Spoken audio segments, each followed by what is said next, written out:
Python dictionary, in versus get. I am a little confused between the use of in versus get when searching for an element within the dictionary.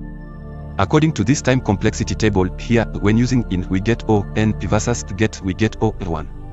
In these two code snippets below, they achieve the same thing, but apparently using get will be much faster.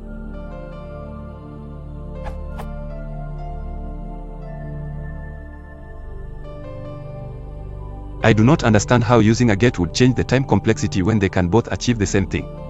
Except the get call will actually return the value if it's found.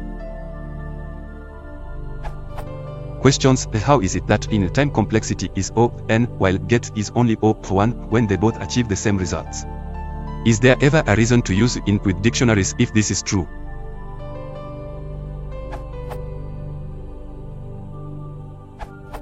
Get returns the value for the given key, if the key exists in the dict. In returns a Boolean value depending on if the key is present in the dict. Use get if you need the value. Use in if you only need to test if the key exists.